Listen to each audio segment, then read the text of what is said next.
The reason why I raise that is simply to highlight that Martin O'Malley, when he came out with his attack on Bernie Sanders, which was that that Bernie Sanders is where he stands on guns, and that Bernie Sanders is had, I guess, the NRA spent money on an opponent of his in support of him. Now, yeah, 1990 or so, I believe. Well, I know that Cliff Schecter is there, is obviously, and I think this audience knows that you have worked for years on the issue of reasonable gun control.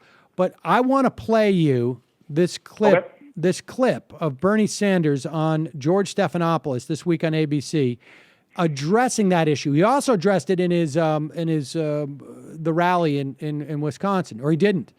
But this is a clip from George Stephanopoulos this week on ABC, and let's listen to Bernie, how he speaks about it. Rising the polls, that means you're drawing fire as well, particularly in your record on guns. A Super PAC ally with Martin O'Malley put out a video this week, and here's part of it. Bernie Sanders voted against the Brady bill. And Bernie Sanders voted to give gun manufacturers protection from victim lawsuits. The NRA even paid for ads attacking a Sanders opponent. Bernie Sanders is no progressive when it comes to guns. I saw you smiling when it was being played. What's your response? Well, I think the people of Vermont know differently. They know in every single race that I have run in, with the exception of one, the NRA and the gun lobbies and the people who are most interested in guns supported my opponent. I have a lifetime voting record with the NRA of somewhere between D and F, coming from a state that has virtually no gun control at all. I cast what I think was a pretty brave vote, banning assault weapons, doing away with the gun show loophole, and fighting for immediate instant background checks so that we make sure that guns do not fall in the hands of those people who should not have it. So it's a strong record. But let me tell you this, George.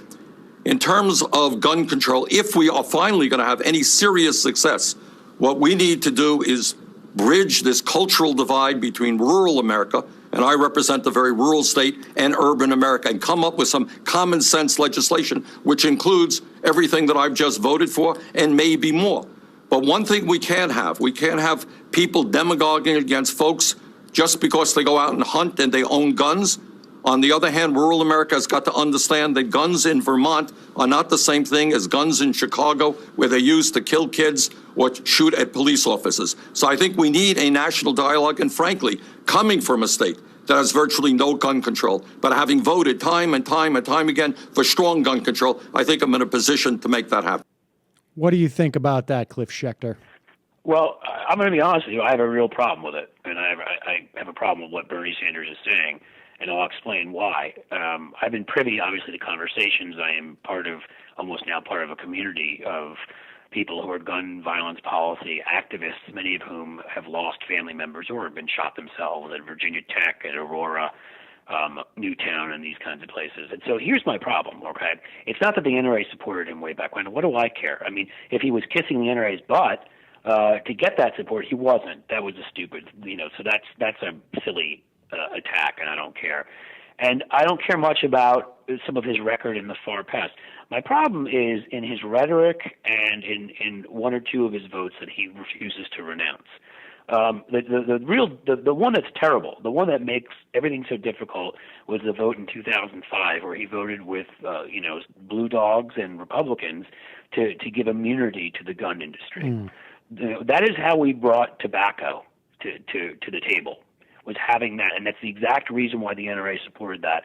He still hasn't renounced that vote, and I'll tell you, on the listservs I'm on with the people I'm on to talk about this issue, there are people there, progressive on everything, who say they will never vote for him, because to them that's akin to deregulating Wall Street or voting for Iraq. It's that bad. The second thing I'll say is my problem is his rhetoric right now. I mean, it sort of, to me, sounds a little bit like, Chuck Schumer saying, well, I'm from New York, and that's where Wall Street is. So, we need to bridge the gap. We need to bring all sides together, some of the sort of touchy, the stuff that we've gotten mad at Obama about. And for some reason, Bernie Sanders doesn't do that on gay marriage. I mean, he comes from a rural state, and in rural states, a lot of people are anti-gay marriage. He doesn't do that on choice. The biggest divide out there these days isn't by race. It isn't even by sex. It's by rural versus urban. And on all these other issues, where I admire him so much, he stands up and he says, "This is what's right, so I am for it." And nobody on the side I'm on is attacking rural gun owners. You have a shotgun or a rifle in your house to go hunting, which is something that I am very much don't think is. I don't like hunting because I happen to be a big fan of animals. But I certainly think people have that right, and I have no problem with that. We're talking about kind of the common sense stuff, like background checks, like an assault weapons ban, like sort of taking guns away from people who, where you have a gun restraining order, where family members say that someone is acting erratically, so you can do that, which California passed after the Santa Barbara incident. The things that people do, that they do in places like Canada, that work. He's all for what we're doing. When he's coming out in favor of what economically works in Sweden, guess what else they've done in places like Sweden and Canada? They've stopped these kinds of massacres. If they've figured it out on his issues, doesn't he think maybe they've also figured it out on some of these other ones? So that is my problem, is I want to hear him saying in a strong and forthright way, I feel like that's a straw man. I'm not attacking anybody who's rural. I have no problem. I mean, there are a lot of people, again, in Canada who own rifles, who own shotguns. Nobody's worried about that. 90% of the murders are happening with handguns, and all of the big massacres are happening with assault weapons. These are the two guns we need to be worried about. These are the ones we need to regulate, license, register, and do all the things we do with cars and other things that can kill people, and use common sense. And so. I sound like I'm sitting here saying I'm writing Bernie off. I hope he gets better on this. But this is a defining issue for me, as you know. I also feel like for this country, you've got three issues domestically anyhow that are defining going forward. And to me, that's climate change, income inequality, and guns. And I know some people don't always put guns in there. But I've been telling people for a long time, you've had me on this show, that it's only going to get worse. It's only going to get crazier. Right. It's only headed in the wrong direction. We've now had the number of massacres each year triple since 2011. We've had crime going down like the rest of the world, but the one thing that's going up here are homicides with guns. And we've got crazier and crazier people getting their hands on guns. I mean, as technology improves, these guns are only going to become more lethal. So that to me, I'm sorry, I've got kids. I've seen what happens. I've seen the mall shootings. I've seen the school shootings and the everyday right around you shootings. And these are no longer, these are everywhere. So, I hope he comes around on that and uses the language of, yes, we have to protect the rights of people in rural areas, but we also need to stop the massacres. We need to stop the everyday violence on the streets of our country that's now moved into the suburbs too, because of the easy availability of handguns and the fact that we don't even try to stop the wrong people, criminals and others, from getting them in so many states. I got to say, there's my speech. Yeah, and I don't, I think I'm not as, I guess. I don't know where on the spectrum how to express that, but I am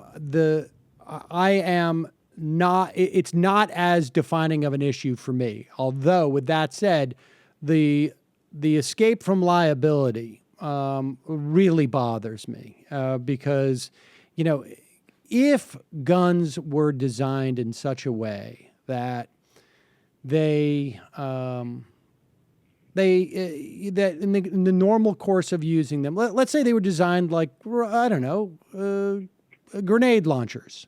Right. And a little bit more of a blunt instrument, let's call it, okay? And as a grenade launcher, in the course of the use of a grenade launcher, I think if you use that for hunting, you would see, for instance, more hunting deaths. And I think it's incumbent upon somebody making a grenade launcher to make it quite clear that, look, there are certain ways in which you can use this, and there are certain ways in which you shouldn't. I mean, we see this with like everything from, you get those products like, with a plastic bag and it says, don't put this plastic bag on your head. Now, some of those you sort of laugh at and you say, okay, that seems most people should know that. But nevertheless, we have a structure in our legal system where it's incumbent upon the maker to make it clear that people are using their product in a way that's not going to cause the death or injury of other people, and that they're not purposely doing things, like making there be a hair trigger where there doesn't have to be. Indeed. So there's accidental shootings. But they're not purposely marketing guns to kids, which we've caught them doing. Indeed. I wrote a piece about a little while ago. Well, these are things they need to be held liable for, and we can't hold them liable. This is my analogy with the grenade launcher. I mean, if you market this as a way that was a pro-corporate vote. You can talk about this as a social issue, but in the end, my analogy there where I say if Schumer's protecting Wall Street, you're angry.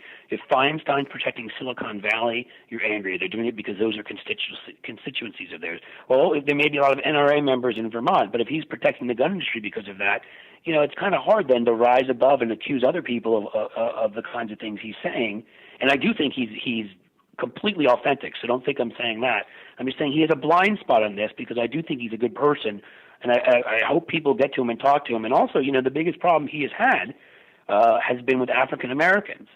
And this is a defining issue with many African Americans who are going to be a big part of primaries in places like South Carolina because there's so much gun violence in the African American community that gets blamed on them. And then you find out, like in Chicago, it's because of the lax gun laws in Indiana that there's a pipeline flowing over the border, or because of all the gun violence in Washington, again, that racist people used to blame on African Americans. And then you find out it's Virginia where the guns are coming from, not within Washington. Where these laws exist, they work, but they don't exist in a vacuum. And yeah, go ahead. Sorry. Well, I mean, all right. So, I mean, I think we got to clear it. I want to, for me, it is where he's at with this stuff for me, it becomes one of those issues like where I'm not going to get my entire dance card is not going to be filled and checked off. For me, it's big enough that I would tell you I'm not supporting anybody at this point. I am. But I want to make clear, as I come on this show, as I did the last election cycle and the one before that I'll give objective analysis no matter who I support. So even if I've got a big problem with Bernie Sanders on this right now, I would tell you that I think he's running a brilliant campaign right now. I think this is something he's going to have to deal with at some point. But otherwise, and what the issues he's been talking about, the places he's been going, I just want people to know I won't be pushing for whoever I end up ultimately deciding to support. I'll be objectively telling you like I think it is, and I think the numbers in Iowa speak for themselves right now that Bernie Sanders is doing a lot of things right.